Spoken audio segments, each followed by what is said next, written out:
Welcome to Fast Keto. I'm your host, Ketogenic Girl.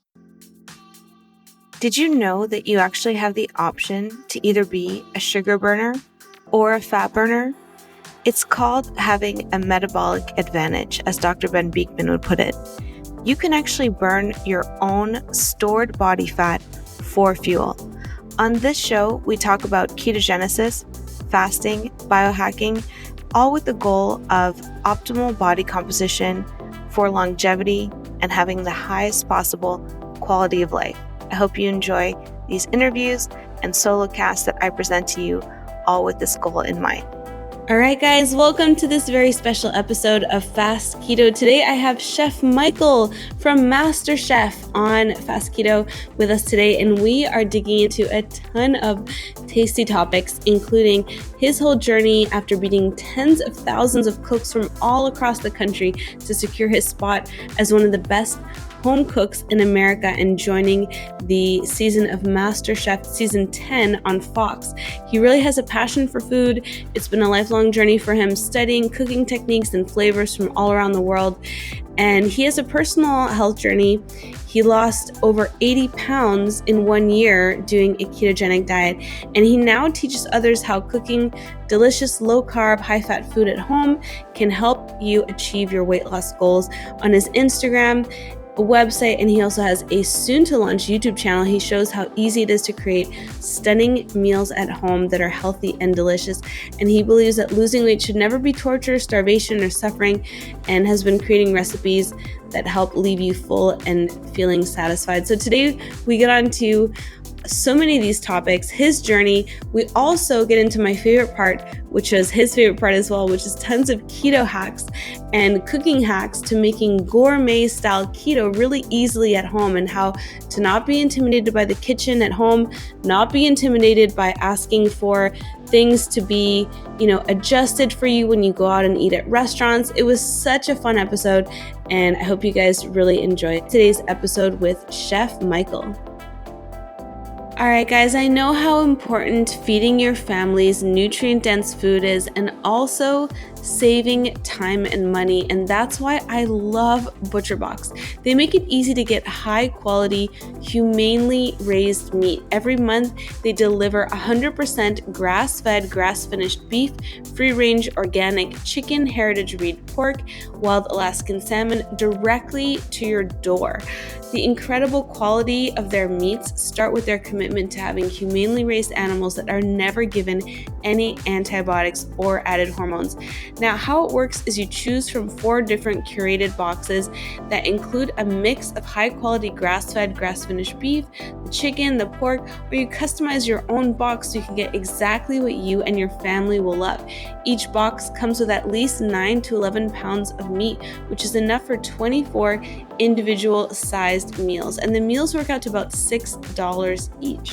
The meat is frozen at the peak of freshness in individual vacuum seals packed, and all the meat is delivered right to your doorstep with free shipping. Now, right now, ButcherBox is offering juicy, flavorful, grill-ready, 100% grass-fed beef burgers perfect for any summer cookout. Their burgers are ready to go. They are 1/3 of a pound patties that can be simply tossed on the grill for an easy weeknight meal, or doctored up to create a show-stopping bacon cheeseburger for your neighborhood barbecue. Now, right now, new members signing up will get 6 burgers for free in every single delivered box until October 15th. This is their best offer of the summer, and right now you can get $20 off your first box, including a package of 6 burgers for free in every single box all summer until October 15th. If you go to butcherbox.com/fastketo or enter the promo code fastketo at checkout. That's go to butcherbox.com/fastketo or enter the promo code fastketo at checkout. All right, welcome, Chef Michael. Thank you so much for being here. Thank you so much. I'm very happy to be here. Awesome. Well, for anyone who's listening to the show who is not familiar with you or your background, tell us what brought you to keto. Well, I love cooking. I've cooked my entire life, and I love food. To be frank, I love I love food, and that created an unhealthy relationship with food. Cooking every day and big, beautiful meals. Um, as I got older, I gained a lot of weight. I had gotten over 300 pounds by the time I turned 30. And I started thinking about, my health and who I want to be. And I got tired with, being unhappy with who was in the mirror. And so, with a little bit of research, I had seen and heard a lot of buzz around the ketogenic diet. And it just sounded like it would work for me. It still allowed you to eat, many of the foods that I love, cheese and dairy and meat. And so I thought I'd give it a try. And within 2 weeks, it was like my life had changed. Something had switched. And I fell in love, not just with the diet, but with the entire lifestyle and what it started to do to me. And, of course, the weight started shedding. But I think there was so much bigger impacts than just the weight loss that kind of came with that. So I came to keto for the weight loss, but I stayed for me and how it made me feel. No, I love that. That's such a beautiful way of putting it. And I love how you brought up the point of how it helps you get to your goals, but also in a way that was sustainable. And that's such a big part of why keto works so well for so many people. So did you find, as a chef that your approach, having kind of a cooking background helped you because there's so much cooking involved? Yeah, I do think it was a big help, especially because eating out is tough, especially in the beginning when you're getting the hang of, how to balance your macros. And, I think eating out can be tough, especially how restaurants have the ability to sneak in sugars and carbs and flours into sauces and coatings and yada, yada, yada. So um, I think having the ability to cook at home and it be something that I love to do anyway, it certainly helped. But I think that it still took the same level of commitment as anybody. We all made a decision to stick with this lifestyle. And, I had to make the same decision, regardless of how much I love to cook at home. Committing to anything at this level is a challenge and something that I really embraced. That's so awesome. Now, tell us a little bit about MasterChef and your experience with all of that. So, what does it take to get on a show like that? Well, MasterChef obviously has been a life changing experience for me. And in many ways, I credit it to going keto. Um, a year ago at the weight I was at and full of insecurity, I barely liked to be in pictures and especially not in video. I didn't like what was there. And I think we probably can all relate to that. Seeing yourself on video or in photos when you're at a heavy weight, it doesn't feel good. And I never would have had the confidence to try out for a TV show had I not taken steps to feel good about myself. And so, I am very appreciative to finding the keto diet because I think it guided me towards a path of confidence and a path where I felt good in my own skin. And that confidence, I think, allowed me to do well when I was auditioning. So the auditions actually started last September in New York City. I had to cook for one of Gordon Ramsay's chefs and present a dish. I cooked a really beautiful keto dish for Gordon's chef, and they loved it. They were really impressed. And I think that was the moment when everything changed for me. I'm actually a pretty introverted person, and most of my life I've done my best to be in the background. I've really never been somebody to want attention or want fame or anything like that. So, trying out for MasterChef was really an exercise for me in stepping out of my comfort zone and doing something totally unexpected. Honestly, it started as kind of a joke. I never thought I would even make it past the first round. My fiance had pushed me to do it just as a fun YOLO moment, go to New York City and try out for MasterChef. And at that point, I'd already had my keto Instagram for a few months, which had started to gain some traction. People were appreciating that I was taking keto food and elevating it to a chef, restaurant quality level, which you don't see as often. And I think that, again, that's what gave me some motivation to try out, just that I was doing something different. And once I got through the first audition and the second audition, the snowball had started rolling, and I never looked back. And it continued to be something out of my comfort zone. It continued to be something that was uncomfortable and scary, and risky and vulnerable. And in this case, I think pushing myself into an environment of vulnerability allowed me to shine in ways that I never, ever imagined or expected. And it will change the sort of trajectory of my life. Now that I've done MasterChef, I've been on a national stage.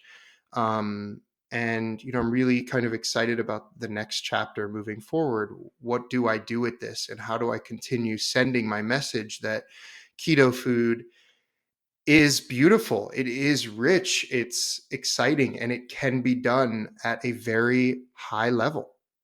So, that's kind of where I'm at now, just really appreciative of the experience and really hoping to continue sending the message, about how I feel about the keto diet and how I feel about keto food. I love that you credit, keto partly with giving you some of the confidence to be able to go out and pursue your dreams, because I talk about how keto can unlock people's potential so much in being able to go after your dreams. And it's quite challenging what you did, but also to be on camera all the time and, to not be self-conscious and to feel confident and feel body confident is really cool that, you were able to experience that and, go for it. Yeah, it's interesting, your language unlocking. I feel that way. I think before, regardless of my exact weight or whatever in my life, um, I never saw my skills in the kitchen. I never saw myself as anybody interesting. I mean, I just viewed myself as a regular guy. And I do feel like keto really unlocked something within me where, I feel confident. I feel proud of who I am. Um, and, I think that's something that I'll have for the rest of my life, and why, regardless of where I'm at, excuse me, regardless of where I'm at with my weight loss goals, I plan to stay keto for the rest of my life, because it has really changed me, physically, but almost more so, internally, as to just how I view myself.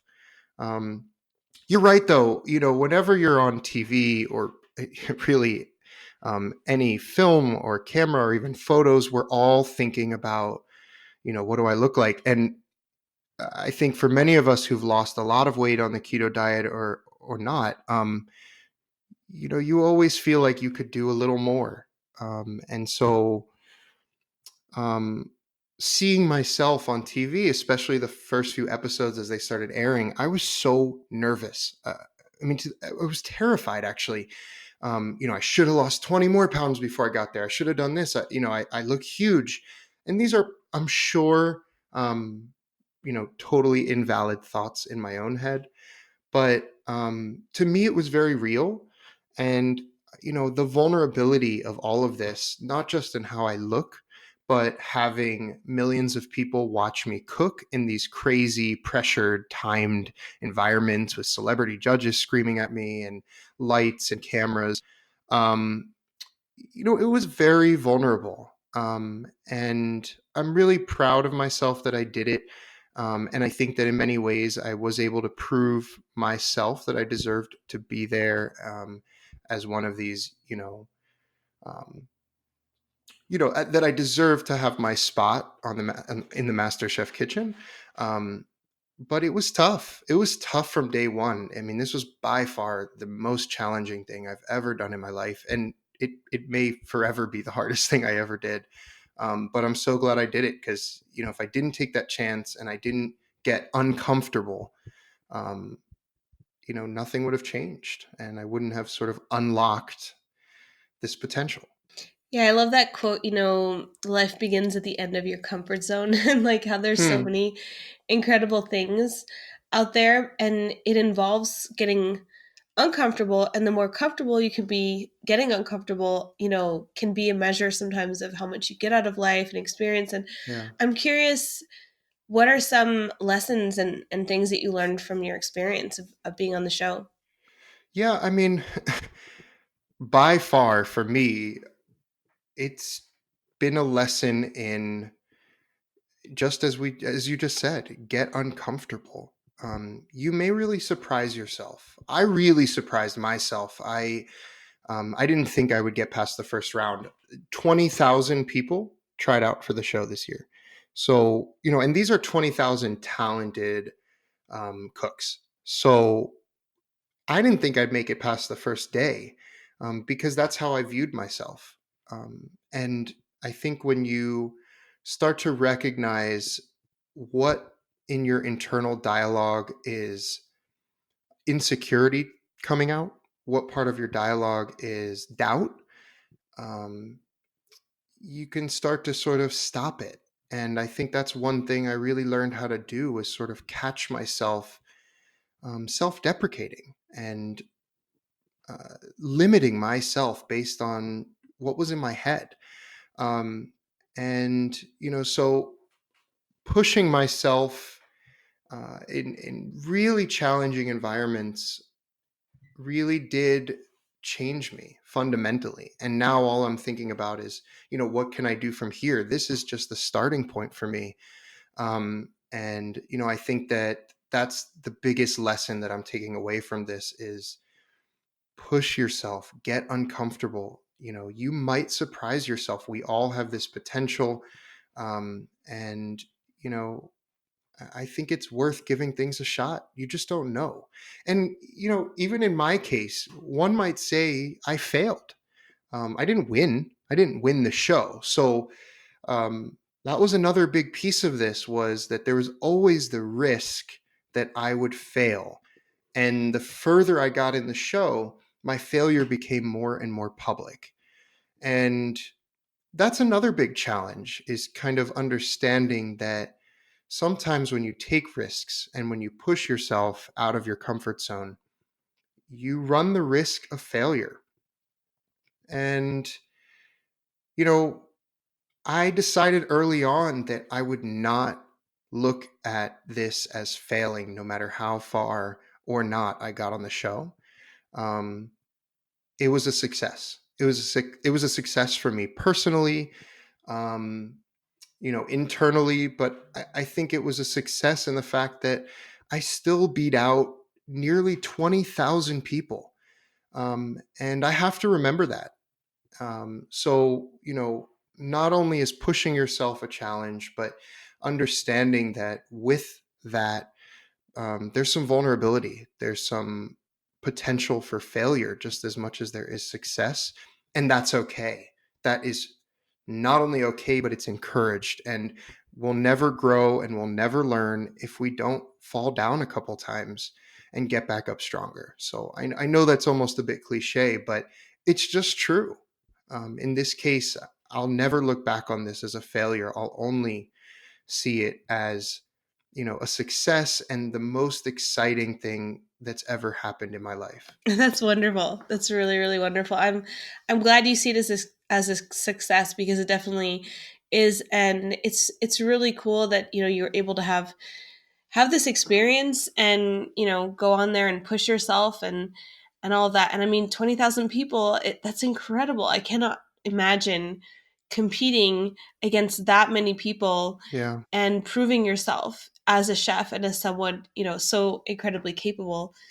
That's really, really cool. So what what has your approach been, and your specifically your keto diet been like, and what have you found has been really successful for you? Yeah, that's a good question. I mean, first of all, as a chef, I decided very early on that I would make it a personal mission, um, to prove that keto food can be beautiful.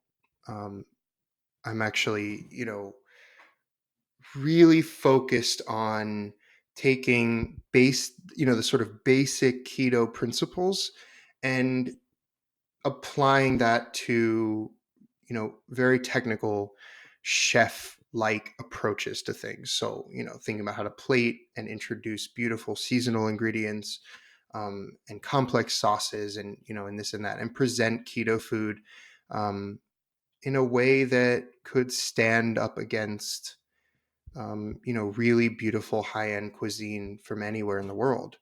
And I feel that keto has that potential. There's a whole other side to this too, which is that, I'm human. I work full time and then some. And, I'm certainly not going to sit there and make 3-course dinners every night at home. So while my Instagram account focuses on my chef approach to keto, I think that personally, I found a lot of success at home with the keto diet by cooking really simple meals at home for me and my fiance. And um, I don't think that's too unlike most of us.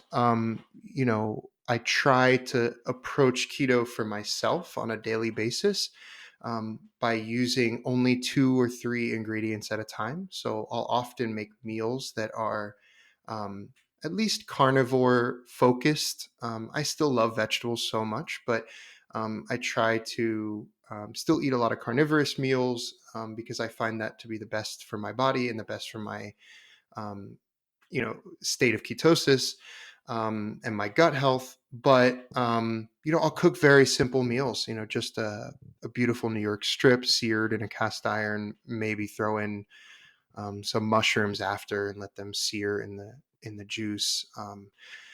I'll do very simple skillets and seared chicken with like a tomato basil cream sauce, like things that are one pot meals at home, and that it's very feasible to make within 20 minutes, maybe 30 minutes at most on a weeknight. That's delicious, it's rich, it's healthy, and it's simple. So I think for me personally, most of my focus has been trying to make keto delicious but easy. um, and I think that's probably something I recommend for everybody, whether you're a chef or an avid home cook, or you're just starting off in the kitchen. Keep it simple. Keep it simple. Don't overthink it. Just focus on really high quality foods whenever possible, because that just makes a difference on your body when you're not eating the processed foods. I snack very little personally. I know there's a lot of amazing keto friendly products, and it's so nice to have those options when you're having a craving. But I personally really try to focus on 2 meals a day, lunch and dinner, and keeping them as simple and as hearty as possible. And once in a while, when you need that snack, you need a cake or a sweet. There's options for that. Personally, I'm just not a snacker. I think that it's really easy to get a lot more calories and and unintentional carbs when you're snacking. Even things like nuts and things like that I truly love, but they're a really easy way to lose a bunch of unnecessary calories. So I try to keep things as simple as possible and avoid snacking whenever I can. I also do intermittent fasting. At least once a month, I'll do a 48 or a 72-hour fast just as a metabolic reset. Um, and black coffee. That's really how I got through it all. And I've never once from the start felt like I was restricted or dieting or starving myself. And I think if you're doing that and you feel that way, you're not going to find long-term success. You have to be able to find a way that works and that you're happy and healthy, and that doesn't feel like deprivation, because that's a quick way to cheat or bounce off of it. When I do cheat, I can count on one hand in a year how many times I've gone off keto, and it's for really special occasions and very choiceful, planned out decisions, like when I've traveled or for my birthday and I had pizza. Um, but it's choiceful decisions. I don't feel guilty about it. I go right back to it. And other than that, I just try to stay focused and enjoy what I'm eating. And I think that's been the key to success for me, is enjoying what I'm eating the entire time. I think those are such great tips, especially just the keeping it simple part, because I think that a lot of people are just really intimidated by cooking. And if they Yeah, don't have cooking experience, and we have really, especially in North America, we've started to depend on eating out so much right. that, keto, like I know from my experience, I have a program where I have meal plans, and I'm like, if you really want to do keto well, you're going to be cooking a lot for yourself. Yeah, And I've yeah, dealt with for a sure. lot of people who are like, but I don't cook. Like I don't know how to cook. So do you have Yeah. advice for people? I mean, I love the keeping it simple part, but advice on people who are intimidated by cooking, and just if that's something that's holding them back. Yeah, I think that the best piece of advice I could give, for those of you that are intimidated by cooking, and I've seen that firsthand at home. My fiance is terrified of the kitchen, um, and I think the easiest trick is just find, let's say, 3, maybe 5 very simple meals that you can make and that you feel comfortable making, and make them your staples. There's, a couple things, almost every week that I'll make. That way, on a weeknight, I don't have to think about it. I don't have to dig up online or find a recipe or pull out a cookbook. And that's wonderful when you really want to treat yourself. But on a daily basis, find 2 or 3 very simple meals, learn them, memorize them, and just make them your staples. It's something you don't have to think about. And when you go to the grocery store, you always know. Like, there's this very simple meal that I like to make at home, which are basically these Philly cheesesteak wraps just with lettuce, and it's like 3 ingredients. I buy this shaved steak from Aldi, a bag of shredded cheese, and lettuce wraps. Um, and it's something that I make every week. It's not, fancy or chefy, but it's good. And I know it's there. And it's like you throw it in a pan and you make these lettuce wraps with a little bit of mayo. They're perfect for your macros. If you're going carnivore, you could omit the lettuce altogether, but it's still pretty minimal.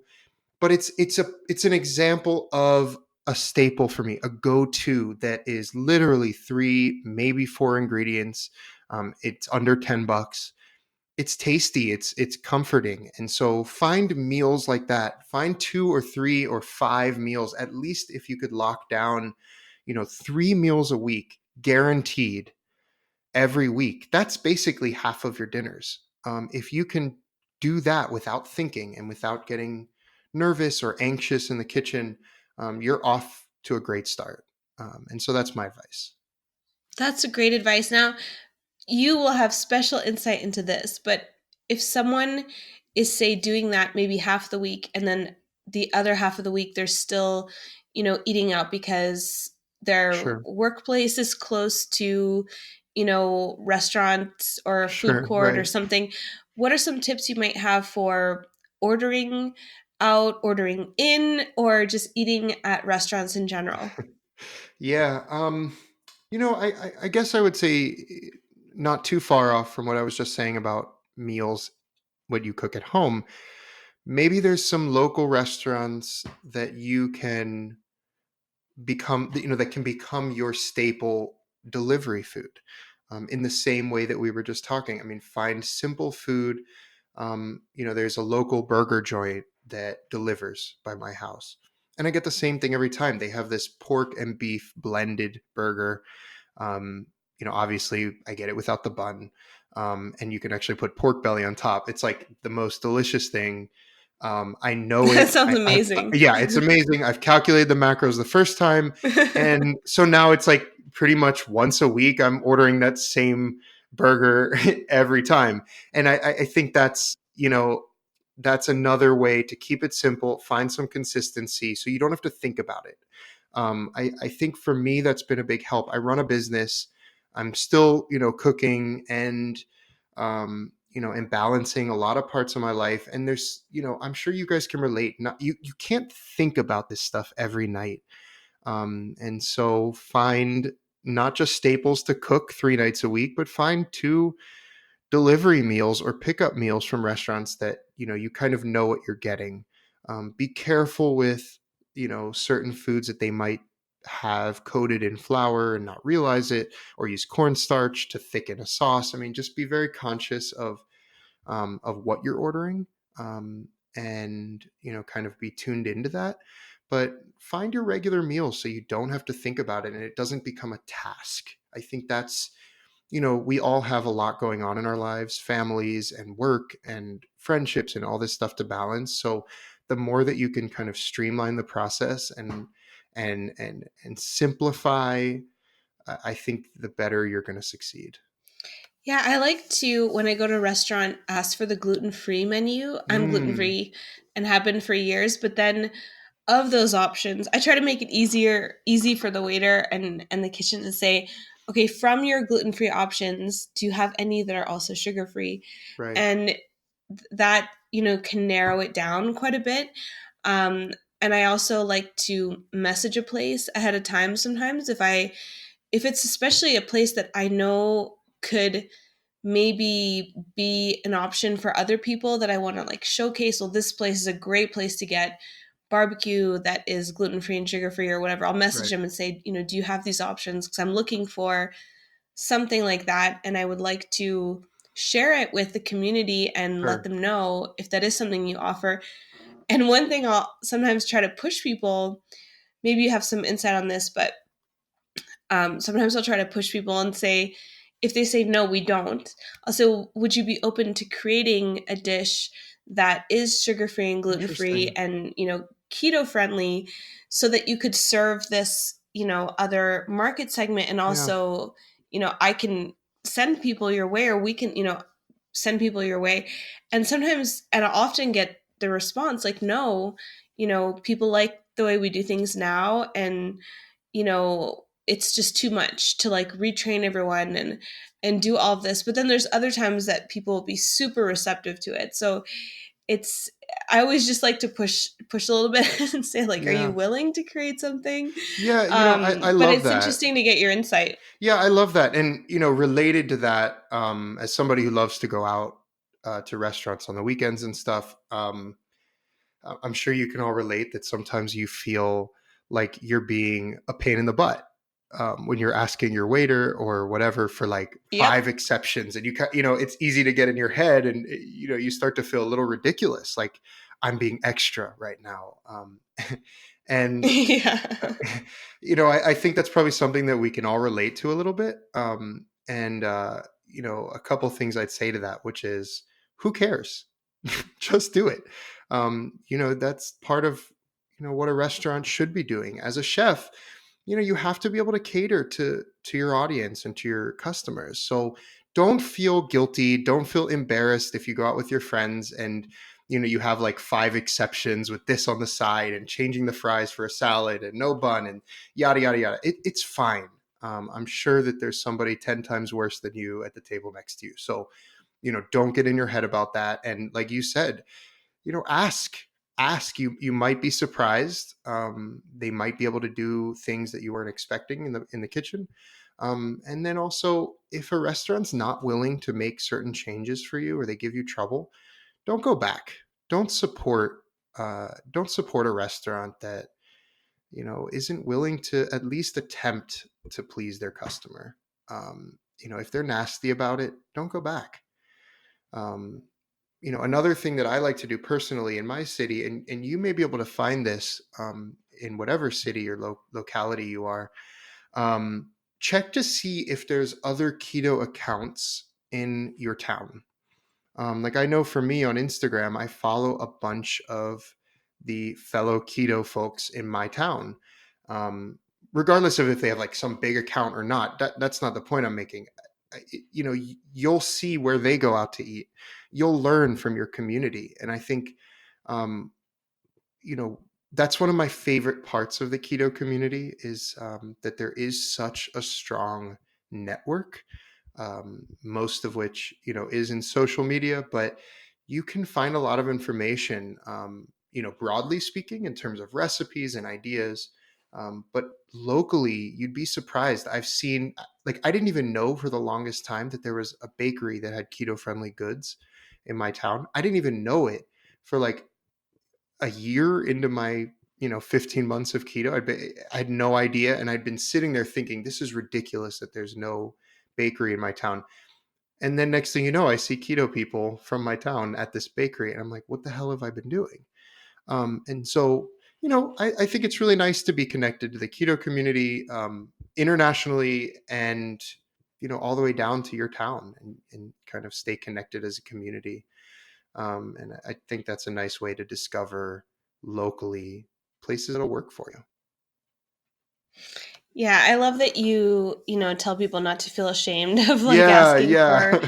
different things, because you do feel like you go to a restaurant and you just don't want to be a bother and like Right, cause all this, disruption right. or those kinds of things. That I also find that there's certain types of restaurants that unless I know they can make things like keto friendly or low carb, that I just will avoid. Like if a restaurant does a lot of like molecular gastronomy and stuff, I know most of the things are just marinated in like Sure, sugar, and there's just usually sugar or gluten or something sure. like that. So I'll go to more restaurants where I know it's, just easier for them to make those combinations. But what a dream it would be to be able to go to a restaurant where there would be a chef like you, where it's like you just know, well, you get it, you're on the same page, and you can just order from a menu knowing like you that Yeah. your way of life is not bizarre or like something difficult for the chef. Like that would be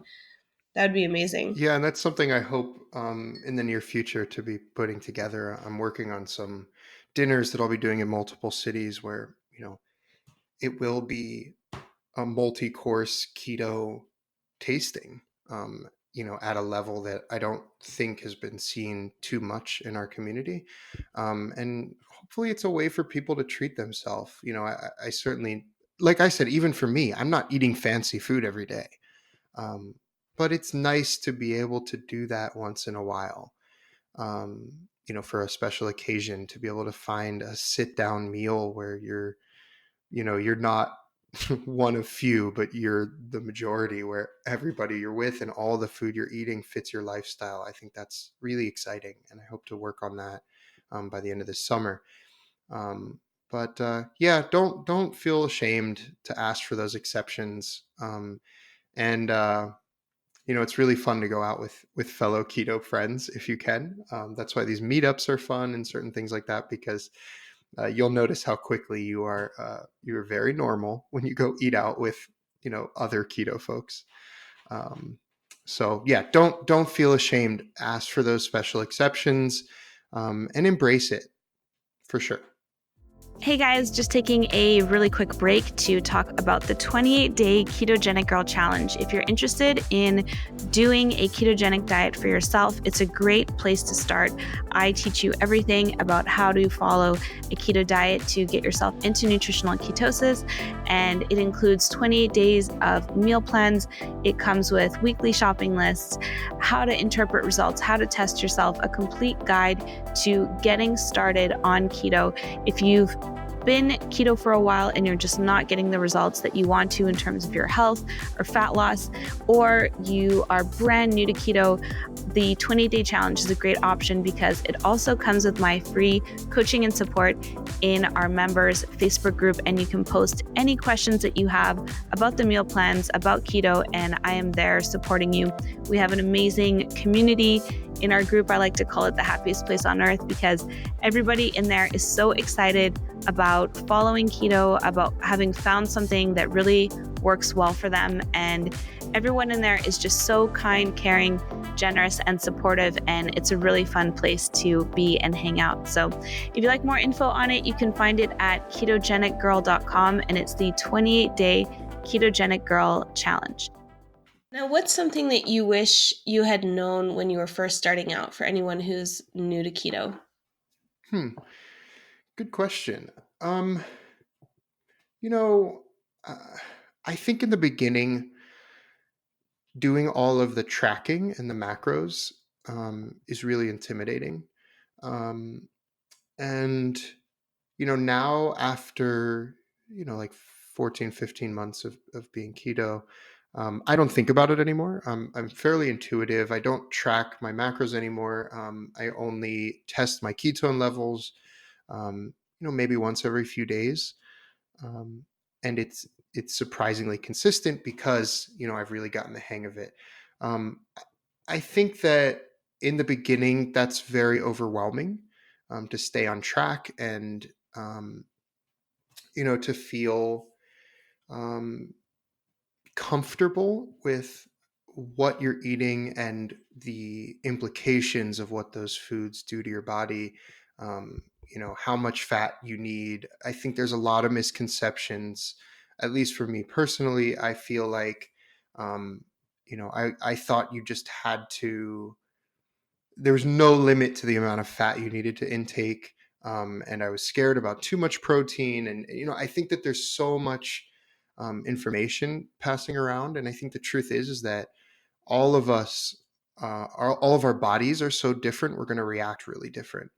But you don't need bulletproof coffee to be keto. You don't need um, to sort of fill yourself with fat unless that is what's filling for you.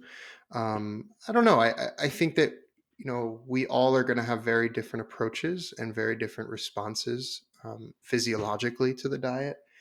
And so I wish I understood that from the beginning. I found it really intimidating trying to like perfectly capture 20 net carbs and and exactly capture the ratios, where I did 70% fat and yada yada yada. So I think that's really important in the beginning to have structure and to track. But I think that also being kind to yourself and being a little bit, um, I don't know, gentle on yourself the first few weeks is really really important. um, because you do want to be able to find long-term success. You don't want to go into this thinking that you're in this really structured environment where you feel bogged down and overwhelmed and unhappy. So I think that's really important. And I wish I understood in the beginning, as a second point, that there really are amazing alternatives to whatever you might be craving. So um, in the beginning, I felt like, I really wanted cereal, let's say, as an example. I missed cereal so much and I felt like I was suffering. And it didn't really occur to me until several months in that there are some really great gluten free, sort of like seed and nut based granolas that are surprisingly satisfying, and really do kind of remind me of cereal. Um, and while I still kind of tread lightly with those things, just because I do try to stay toward carnivore, um, when I'm really having those cravings, there are solutions. There's a really fantastic granola that I buy on Amazon that I keep in my pantry, and it's there for when I really need that snack. And I think that is a part of not suffering. If you feel like you're suffering, you're doing this wrong. And it's not going to help you find long-term success. So in the beginning, I think that I did sort of torture myself more than I needed to. And I think it's really important that we find a way to stay keto and stay healthy and stay within the boundaries and the structures and the macros, but doing it in a way that really does still feel good and makes you happy. And for me, food is such an important part of my life, um, that I had to find a way to do it where I still felt happy. Like I said at the beginning of this, I love food. I love eating. I love cooking. I love going out. And I wasn't going to do this in a way that I was depriving myself of the things that make me happy in life. So remember that, especially in the beginning, that, be patient with yourself. And when you are having a craving, try to knock it out in a way that still fits the general structure. And if you go 3 or 4 carbs over for the day or whatever, don't beat yourself up. It's fine. Just keep going the next day. I love that. Now, if there's one food that you could just wave a wand and make it keto, like super keto, without like, it's not something that you can replace, just one food out there, what would it be? Very interesting question. That's tough. I love keto food so much. I'm actually kind of having trouble I thinking of an know. answer because I found so many good alternatives. I really miss Mm. rice, Mhm. real rice. So, Not the cauli rice. I love, Japanese, not cauli rice. Like, I mean, I'll use it and I love cauliflower, but that's the one thing that I constantly miss is rice, and then also like rice noodles. Like I Hmm. love ramen, a really good bowl of like pork ramen, or real sushi. Like I love Japanese Hmm. cuisine. That's probably my favorite. And so rice is probably the one thing that I've never felt like I can replace. Um, I thought going into it I was gonna have trouble with pasta because I used to Hmm. love pasta. Strangely, I don't really miss it at all, and I very rarely, if at all, do like alternative pastas, because then I just don't feel like I don't know, it just doesn't really feel as good Hmm. anyway. So pasta, I thought eh, before starting keto, I thought was going to be the one hard thing, missing spaghetti. Um, Now I just eat like meatballs and tomato sauce on Yeah. their own if I really want like spaghetti or meat sauce. I don't really care about the pasta. But I do miss rice. I would really love to have some real sushi, a real big bowl of fried rice, like pork fried Yeah. rice, or a big bowl of ramen. Yeah, that's probably the one thing that I can't replace in my mind with an alternative. So I just don't try, and it's fine. What's what would be your very last meal if you were on death row? What would you have? I know I'll give you a moment to think about it, but if you could only have one last meal, not like one meal for the rest of your life on an island, but your very last meal on earth, you know, it could have like an appetizer, main, and dessert, and it could be it's anything, but it's the last it's time you're funny ever going to because eat. yeah, I instantly knew my answer, and well, I'm very fortunate. I'm very fortunate that uh, I can actually still have it on keto. But to me, there's really nothing better than a big smoked, Texas style brisket. Um, it's honestly my Yeah. favorite thing in the world, and Yeah.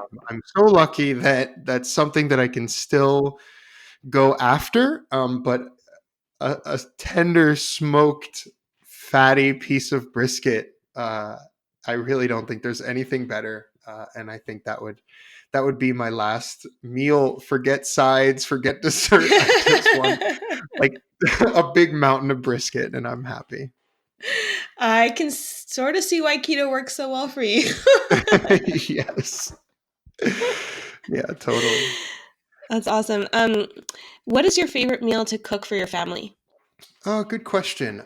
I actually love seafood. I think that seafood gets a bit overlooked in the keto community a little bit, and I think part of that's because it's costly to get it fresh.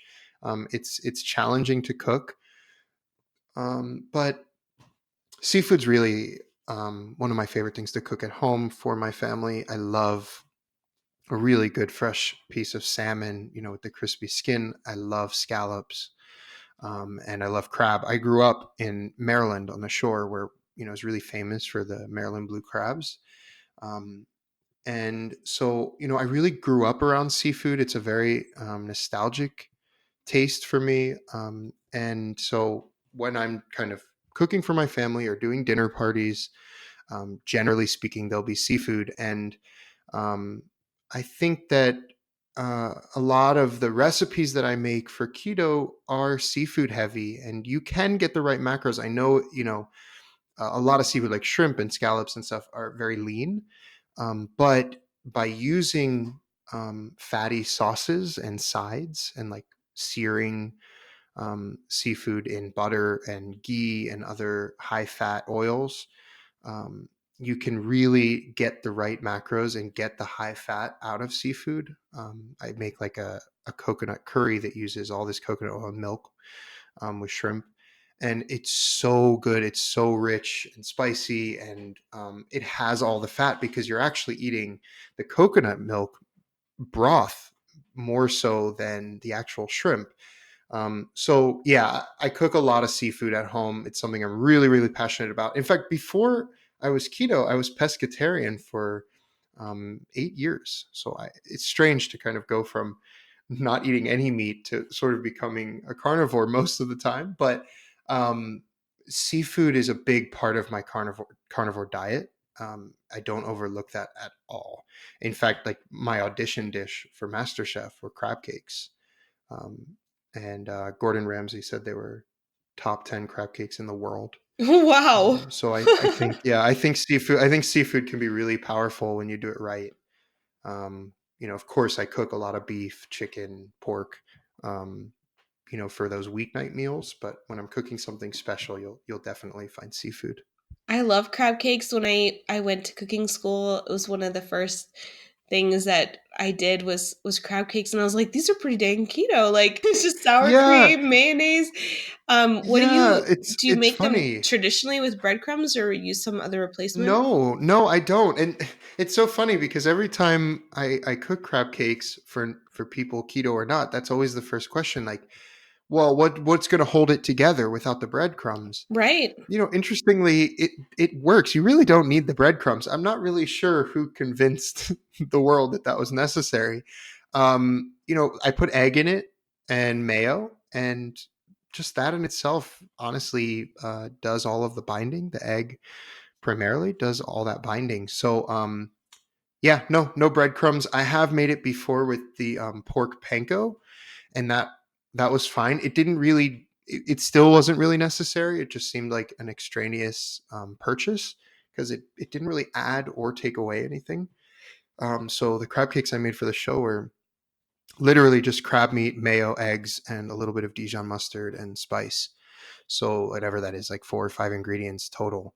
And that's how I cook. I try to. I think I said this earlier. Even when I'm doing chefy quote unquote food, I try to really let the ingredients speak for themselves instead of using a million strange and bizarre ingredients to get one product.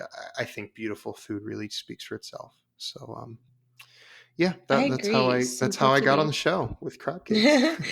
I really think seafood is so underrated. And Yeah. I had someone comment on one of my posts this morning that they wanted to try keto or my program, but they were not going to because it looks like they have to eat a lot of sardines and salmon every day in order to do keto. And I was like, well, no, it's just something that I'm personally doing every day because I'm Right. balancing my omega-6, Right. omega-3 fats, and Right. I like the anti-inflammatory benefits. But I think Sure. that one of the reasons people don't like fish is because they don't get it fresh. And so, I used to live in Vancouver for 15 years, right on the ocean. Hmm. I had Granville Island Market there for me, and I would just go there, and there was like just this plethora of fresh Yeah. seafood. I lived right on Fisherman's Wharf. Like I could walk down and get fish from the fishermen. But if you don't have access to really fresh seafood, you might have a bad experience, or you're like it's smells fishy or whatever. 100%. That's because it's not fresh. So how can people get really fresh seafood no matter where they are kind of geographically? Yeah, it's a really good point. And here in Pittsburgh, where I live, we have a really amazing fish market. And I would guarantee. I mean, sure, there's certain parts of the country where you're really far from water, and I get that. But most cities will have a Whole Foods. They'll have some local fish market. They'll have a higher end grocery store that will have a little bit better quality seafood. And like I said, even for me, I understand that it can't happen every day. Fresh seafood, which is really what you want to go for, it does have a cost. And that can be prohibitive. And I understand that. as much as anybody. So, am I buying fresh scallops and crab meat every day? Absolutely not. But it is a really important, I don't know, sector to keto food that I think is overlooked a lot. And I think that it does intimidate because it's expensive. Frankly, it's very easy to screw it up when you're cooking, which I know is scary for people who aren't as comfortable in the kitchen.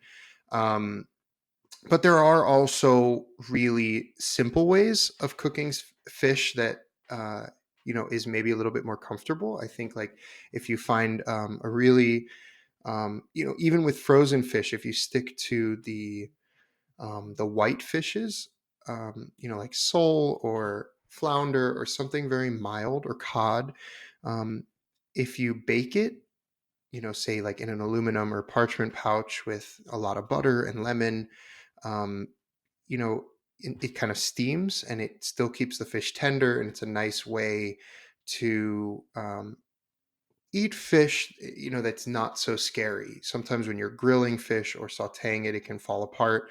Or, you can have other sort of kitchen disasters with it. And so, finding simple ways of making seafood is going to be a really important step. But treat yourself. I talk about this a lot on my Instagram, kind of hashtag treat yourself. Once in a while, splurge for that really beautiful piece of salmon.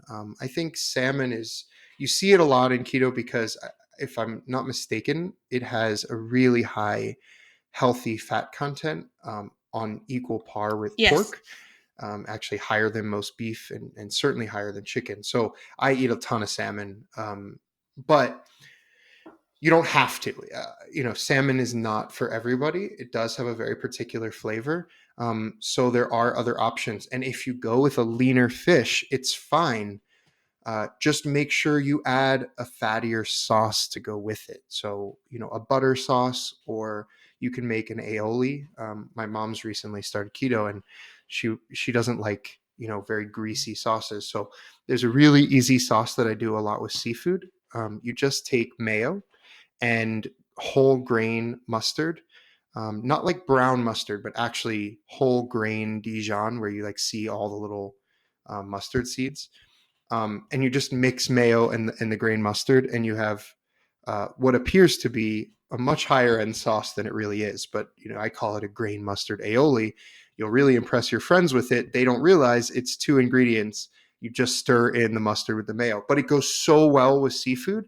It really elevates it, and it tends to cover, because it has a very nice balance of creaminess and acid. It does tend to cover some fishy flavors. It goes great with any seafood. So again, finding a higher fat sauce to go with a leaner protein, is a really, really nice solution. So, if you're not a fan of dark meat chicken, go with, use an aioli, mix chipotle peppers from the can with mayo, and you have a chipotle crema or chipotle aioli. Put that with chicken. It's amazing. You can just crust a chicken breast in that chipotle mayo, throw it in the oven. It's a 5-minute prep time. And you just throw it in the oven, and I'm telling you, your kids will love it. Your friends will love it. So I think finding, and I know we've talked about this, but finding 2 or 3 ingredient solutions that taste like they're much more than that is a really nice way to kind of, get the macros that you need, get the flavor that you want, and, doing it with minimal effort.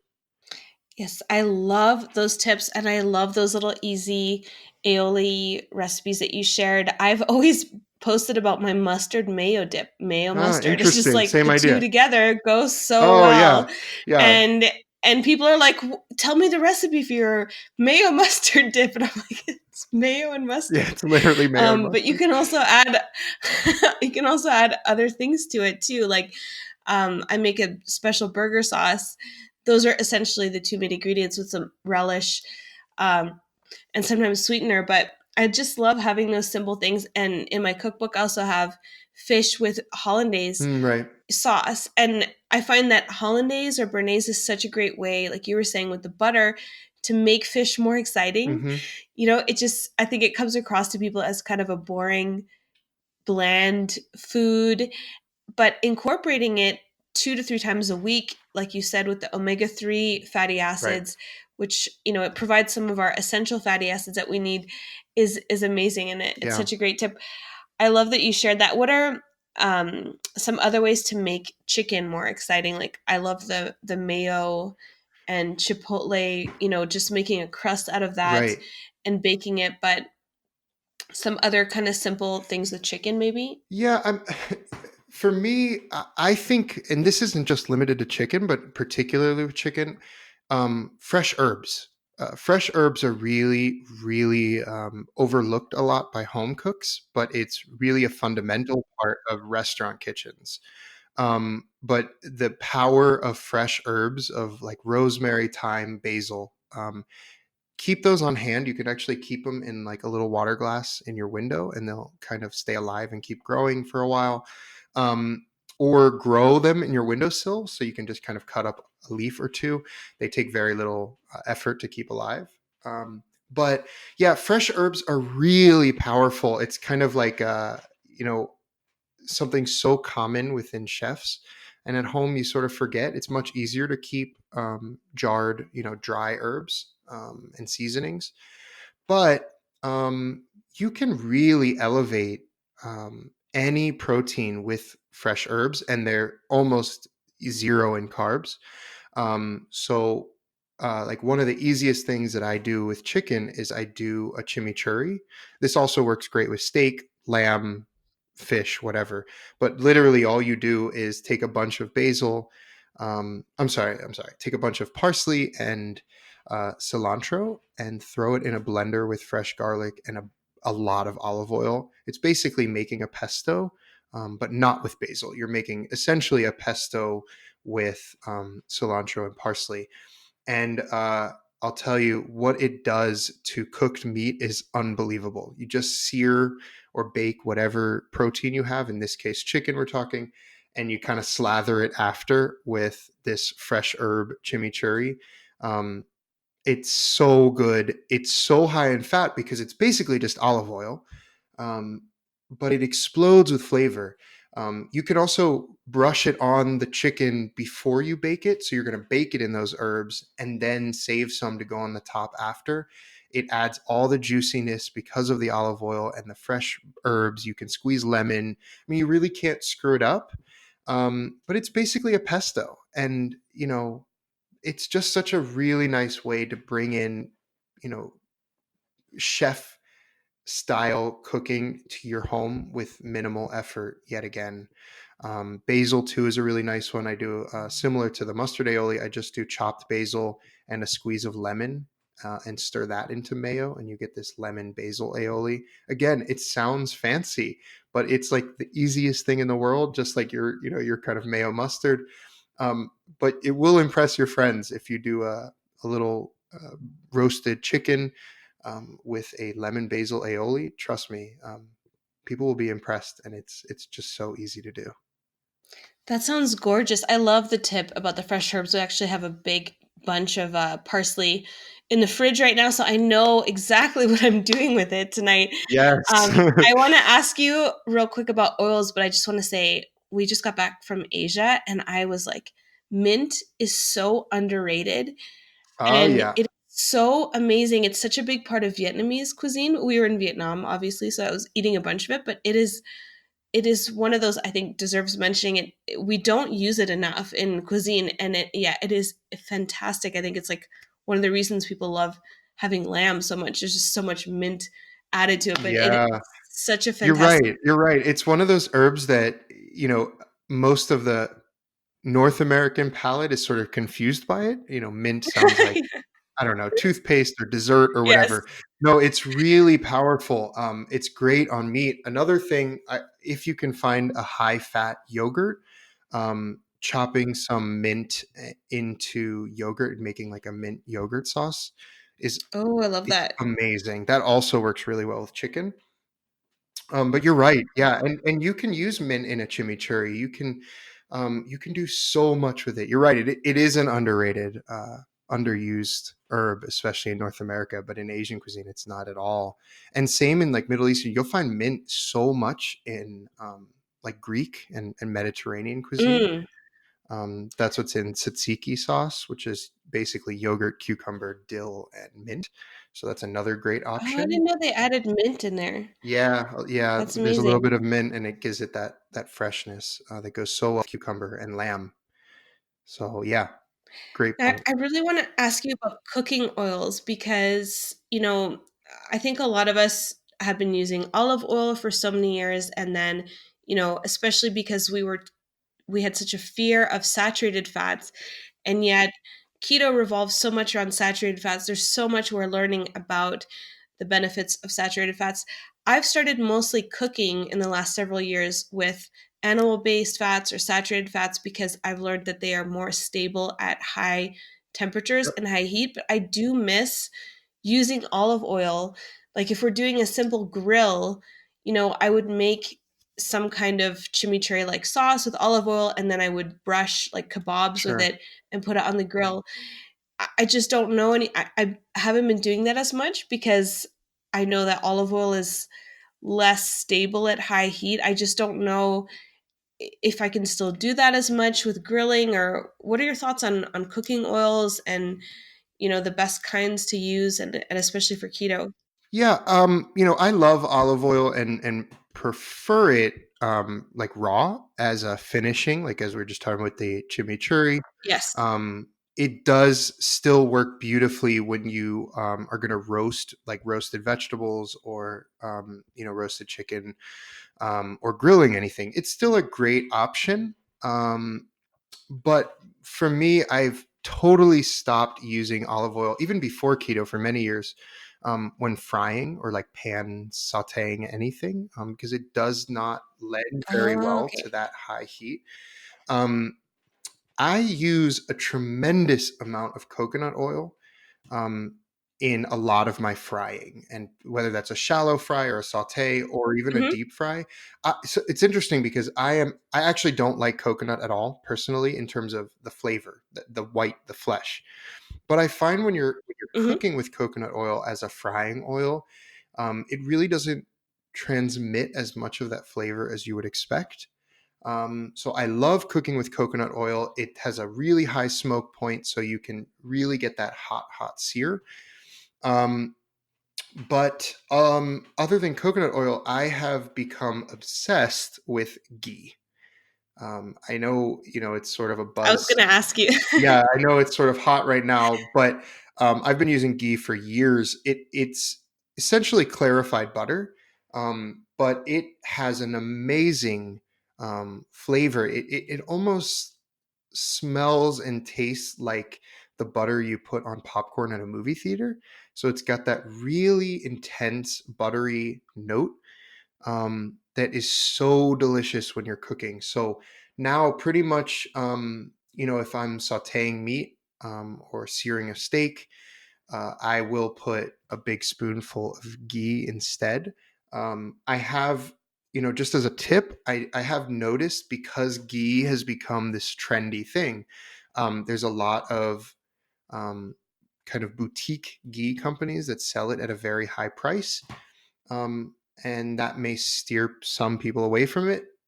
Especially like if you're like me, I go through a lot of it because I'll take a big heaping spoonful into the pan. Um, but if you look on Amazon, or if you are in an area that has a Middle Eastern market, that's sort of an insider tip. The like Lebanese and Middle Eastern cuisine has been using ghee primarily for for decades, centuries. I don't know. And you can find jars of ghee for a few dollars at a Middle Eastern market. So that's kind of a nice little tidbit. And I'm lucky Oh, that that thank you for that that. exists here. And I know, there's probably certain parts of the country where that's harder to find, but any of the bigger cities, you will be able to find that Middle Eastern market and get a big jar of ghee. It is the most delicious thing, and you use it just like you would with butter or oil when you're frying, but it's definitely a big part of how I cook. So yeah, I'll use olive oil to finish, to drizzle over things to make, a sauce like a chimichurri. But um, ghee and coconut oil are really my primary cooking oils now. I'm the same. I've been even just doing marinades with ghee, also Mm, because my husband is he's dairy intolerant, and so it's he does a lot better with it. But I know you can also make it at home. I think if you have a slow cooker yeah, with regular butter, but if you don't want to do that, then I love your tip about the Middle Eastern market. I didn't realize that that was a good place to get it in maybe bigger quantities yeah. or that kind of thing. Now, if you were a restaurant owner and you happen to be listening to this right now, what would you advise a restaurant owner to do if they wanted to have healthier oils in their restaurant? Because I get this question a lot, and I'm curious what your opinion would be on that. Yeah, it's tough because a lot of the, quote unquote healthier oils and fats are costly. And I think for, the restaurant business is tough. Um, I'm sure we can all kind of understand it's hard. That's why restaurants close more often than they open, which is sad. But it's a tough business, and unfortunately, that leads restaurant owners to um, to cutting costs. And vegetable oils and like canola and grapeseed are so much cheaper. You can buy them in these huge vats for a restaurant.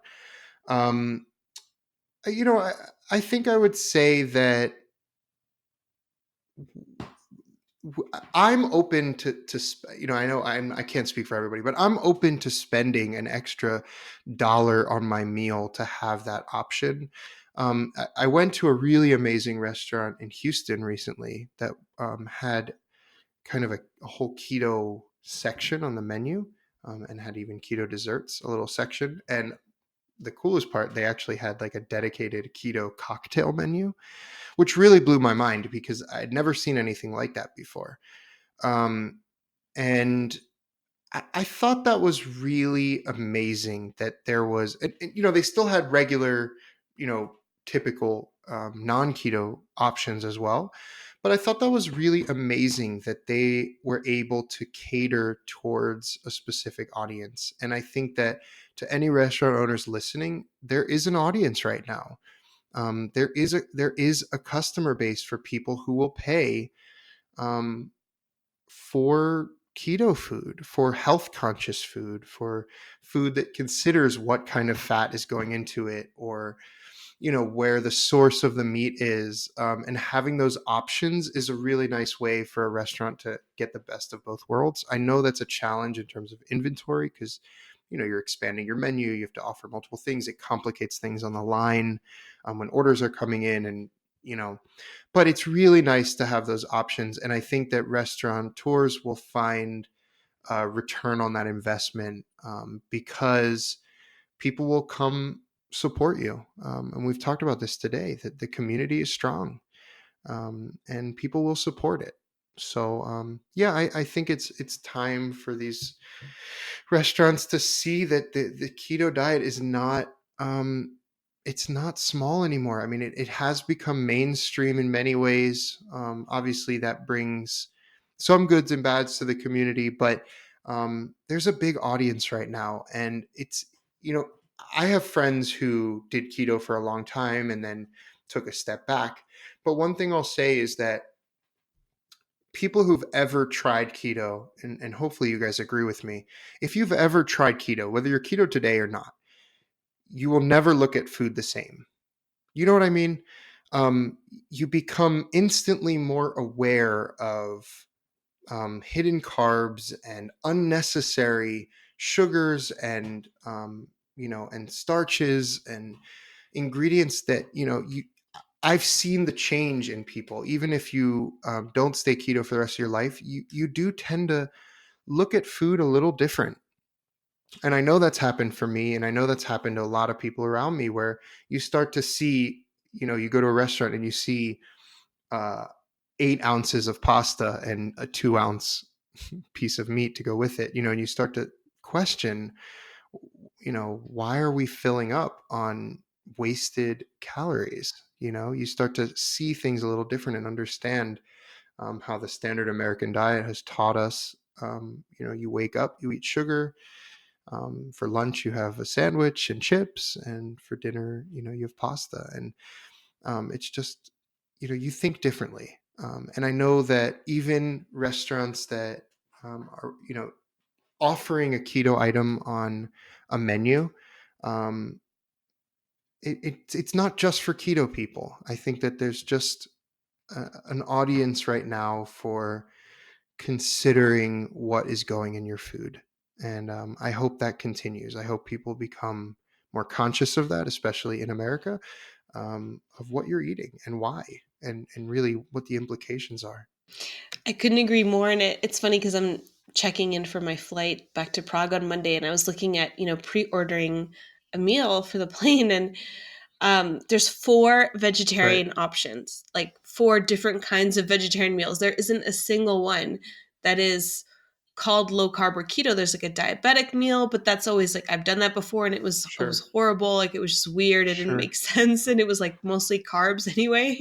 Um, so there isn't anything like that. And I hope we do see more, adoption of that. It's great to see restaurants that are open-minded to it. And you can, like you said, the keto community is so huge. Going into restaurants or asking them to, expand their menu or doing these things, and, saying we'll support you. If there's a local restaurant you go to, like, we'll support you, we'll come here every, month, or, we'll tell people about you, and encourage Yeah. people to do that and add something like that, because someone even who isn't doing a keto diet might want to just try it, Exactly. or might want to, have a keto meal just once in a while. I love that you brought that up. So now, where can people look out for more things from you? What are you excited about next? Oh, great question. So first of all, I have my Instagram, Chef Michael Keto, or Chef Michael Keto, where I'll post food that I'm making. I've obviously been talking a lot about Masterchef, and backstage, or behind the scenes footage, and all kinds of fun stuff related to that. Um, so that's a great place to start if you want to kind of see some of my recipes and get some insight into some food ideas. But I'm very excited because I just launched my YouTube channel, The Keto Chef, and that's kind of my next stop. I'm very excited about it. I have just filmed my first episode. It's in post production editing right now, but that's where I'm actually going to be teaching those crab cakes we talked about earlier. And I'm going to be getting more in depth on YouTube with how to cook, doing tips and tricks. Actually, just in speaking to you today made me think of maybe I could do a whole episode just on like very simple 2 ingredient sauces, and do a series on that. So Yes. YouTube is really my next stop. So check that out, the Keto Chef, and stay tuned there. I am writing a cookbook. I haven't really publicly spoken about that too much because it's in very early stages, but I am working on a cookbook right now where I'll be focusing on very simple but elevated keto dinners that you can cook for your family and friends. Um, and so I guess for me, coming off of this TV show and off this big platform, um, I want to keep being able to send and share my message. So I'll continue doing that on Instagram, but I think both in writing and on YouTube, I'll be able to get a little bit more in depth with my recipes and with the community that we're so lucky to be a part of. So yeah, stay tuned for sure.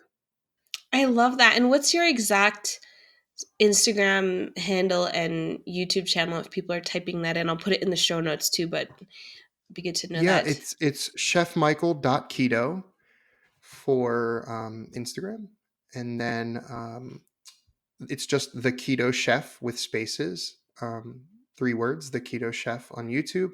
And then also I do have my website, which has a bunch of longer form recipes, products that I love. I don't sell them, it's just talking about certain keto products that I love and certain tools of the kitchen. You can find all of that on my website, which is www.chef michael.com, chefmichael.com with the hyphen in between. And that has, again, more detailed recipes. If you want to see any clips from the show, some press releases, interviews, I do a cooking demonstration on the news. I mean, there's a whole bunch of cool content that you can find on my website that's a little bit more in-depth than Instagram. But on a daily basis, Instagram will be the easiest way to find me and keep track of what I'm cooking. Wonderful. Your YouTube channel sounds fantastic. I'm definitely going to be checking out your videos. I think that's Thank you. something that we don't really have, that we don't really see a ton of, is just a chef explaining how to approach keto food. So I'm so glad that you're doing that. That sounds awesome. And I can't wait to see the first video.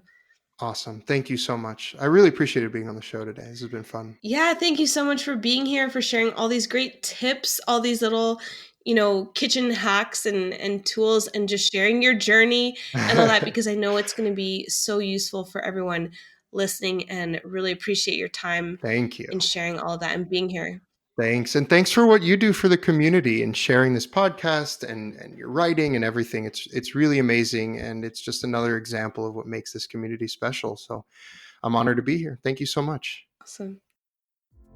Thank you guys so much for tuning in to today's episode with Chef Michael. It was so much fun chatting about gourmet keto and making beautiful keto foods, as Chef Michael put it so well, all about his keto journey to health. And I'm really excited to watch his YouTube channel, because I know it's going to have some really great content.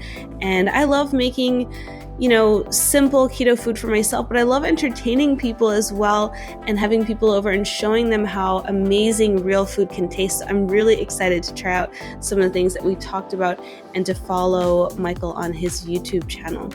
Now, I'd like to invite any of you to try out the 20-day Ketogenic Girl Challenge. If you've been wanting to do keto for a while and you haven't been getting the results that you want to get, do it with me. Have me as your personal keto guide and coach, and join the 20-day Ketogenic Girl Challenge at ketogenicgirl.com. There is a copycat program which is called the 28-day Keto Girl Challenge or 28-day Keto Challenge, and it is not my program. It does not come with my coaching and support. I did not create this program. It is using the same name as my program. So be sure, if you are interested in getting my program and my support and coaching, that you get it at ketogenicgirl.com. It's only available from my website. It's not available from any other websites. It's not available from any other special site. So if you're buying it anywhere else, it is not going to be my program, which is totally fine. But if you're looking for my specific program with my support and coaching, it is at ketogenicgirl.com. I would love to have you join the program with me and let me help you get to your goals. That, it's such a fun experience to get to your goals with support, with coaching. Studies have shown that we get to our results more reliably, quicker, more consistently, and we maintain our results as well when we have a support, friendship, a community, or a guide of some kind. So that is what the challenge is designed to do, and I would absolutely love to have you join us. If you enjoyed today's episode, share it with someone that you think would love some keto gourmet cooking hacks, or who just likes Masterchef or loves to learn about some fun ways to spice up their kitchen. Leave me a rating or review, and be sure to let us know what you enjoyed about today's episode over on Instagram, or tweet us and let me know what your takeaways and highlights were. I absolutely love hearing from you. And until next episode, I hope you have a fat-fueled rest of your day. A few disclaimers. By listening to this podcast, you agree not to use this podcast as medical advice, as I am not a qualified healthcare provider. The information presented on this podcast is for educational purposes only. Ketogenic Girl is not qualified to provide medical advice. Consult your own physician for any medical issues that you may be having. This entire disclaimer also applies to any guests or contributors to this podcast.